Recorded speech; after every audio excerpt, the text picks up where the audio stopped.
Le musée Condé à Chantilly conserve 5 chefs-d'œuvre de Jean-Auguste Dominique Ingres,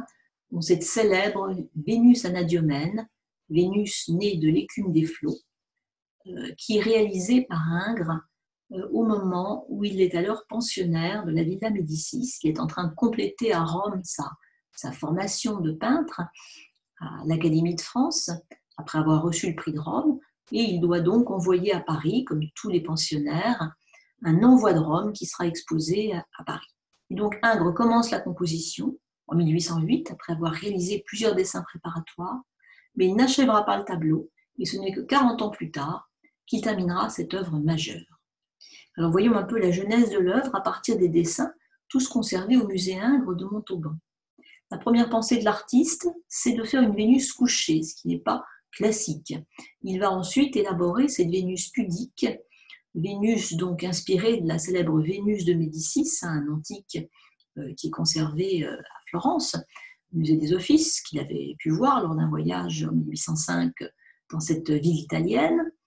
Et donc, c'est la figure de la Vénus debout sur une coquille marine et se cachant le sexe et les seins des deux mains. Il va ensuite faire évoluer la composition, qu'il a beaucoup travaillé, comme on le voit avec cet autre dessin du musée Ingres à Montauban.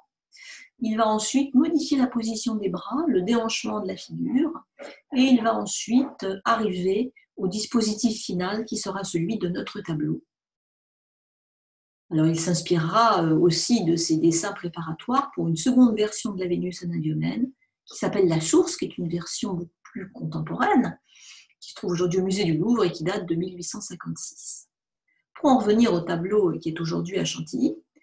commencé donc, on l'a vu à Rome en 1808, il va être repris par Ingres, notamment pendant les événements de février 1848, au moment où la Révolution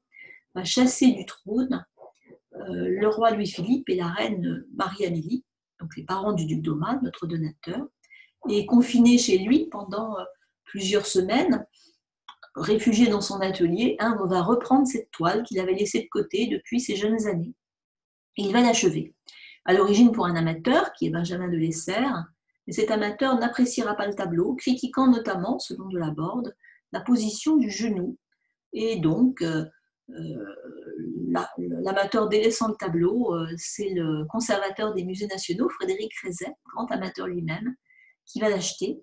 et qui transmettra ensuite cette œuvre avec la plupart de nos autres tableaux d'Ingres et quelques poussins également au duc d'Aumale, notre donateur, en lui vendant les 40 tableaux de sa collection de peinture en 1879. Alors la genèse du tableau, on l'a vu, repose sur de nombreux dessins et sur plusieurs sources d'inspiration. L'antique d'abord avec la statue de la Vénus pudique, la Vénus de Médicis, mais aussi les camées à l'antique, car on le voit, Ingres, en reprenant la composition en 1848,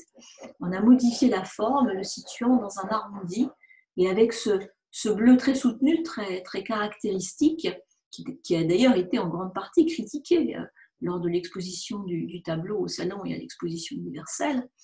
Et donc, Ingres s'inspire à plusieurs niveaux de l'antique, mais aussi de la Renaissance italienne. Notamment, ses références sont la célèbre Naissance de Vénus de Botticelli, qu'il a pu voir aux Offices à Florence, et puis également le Triomphe de Galatée de Raphaël, peint sur les voûtes de la Farnésine à Rome. Donc un des grands chefs-d'œuvre d'Ingres, conservé à Chantilly, mais qui a mis 40 ans à être élaboré par ce grand chercheur qui est Jean-Auguste Dominique Ingres.